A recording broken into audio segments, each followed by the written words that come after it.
Hi everyone, my name is Michael, and I will be giving a talk on the threat of alcohol-related motor vehicle fatalities in Merced. Now, why am I presenting on this topic in the first place? I mean, why are car accidents even important? Well, most people, given that they don't have to dig through the trash can for their dinner, own and drive a car for a long period of time. In other words, pretty much everyone drives for a majority of their lives. Now imagine this.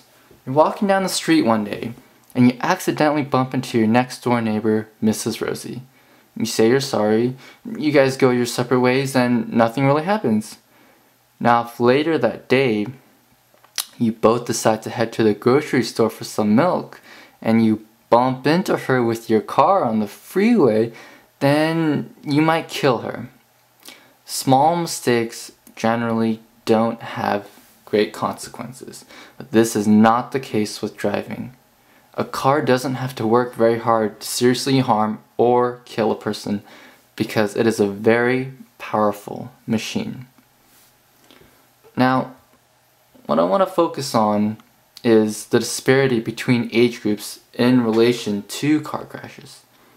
So if we take a look at some data, we actually find that more younger people are dying from alcohol-impaired crashes than older people.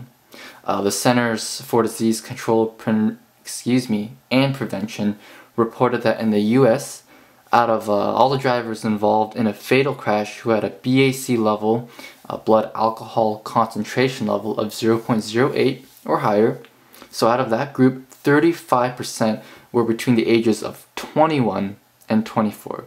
And for those of you who don't know, a BAC level of 0.08 is the limit, the legal limit at which you can drive. More specifically, the U.S. National Highway Traffic Safety Administration stated that in 2009 in Merced, there were 21.60 deaths for every 100,000 people. And out of those 21.60 deaths, 8.56 of them were due to drunk driving. So when we look at these numbers, you gotta wonder, why are younger people getting involved in more alcohol-related accidents than older people? And one possibility is the nature of alcoholic advertisements. Alcoholic ads, or commercials, they have a very distinct flavor or taste. They're generally pretty funny, and they feature good-looking young people either doing something ridiculous like partying it up in a stalled elevator with a couple of beers, or having a great time at some bar with their friends. They're just doing their thing.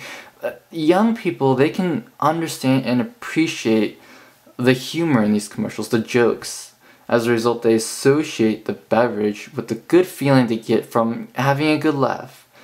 These commercials, they also create a very relaxed environment, atmosphere for the alcoholic beverages. They make it seem as though alcohol is just another factor that adds to the enjoyment of life with no consequences, when in reality it's actually a substance that should be consumed with great care and caution.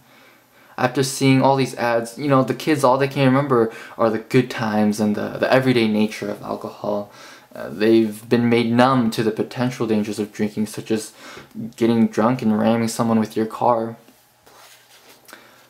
Here in these next couple of slides, I have some studies that examine drunk driving. In this first study, it's a cross-sectional analysis. Pascal and his team looked at the correlation between alcohol control policies and adolescent drinking. They actually found that stricter policies limiting alcohol availability and marketing are generally associated with less frequent adolescent alcohol consumption. And this study mainly reinforces the point that alcoholic ads do have an impact on whether or not people will drink. And this next study here is a cohort study. Peck and his team found that inexperience alone does not likely account for drunk driving in people under 21. In fact, drivers under 21 who drive while intoxicated probably already have a disposition toward risk-taking that has nothing to do with a greater sensitivity to alcohol impairment. And in conclusion, I have a few points to wrap up. Driving, in my opinion, driving is essentially one of the easiest and most practical ways to accidentally kill someone. In addition, it's clear that older people who have been driving longer, they have more experience, they tend to get in less accidents than younger people. But experience is not the only factor that should be considered. As we've seen, alcoholic advertisements could also be playing a major role in creating this disparity between the young and the old. And with that, I thank you all for listening, and don't forget, if you've been to the bar, don't be driving your car.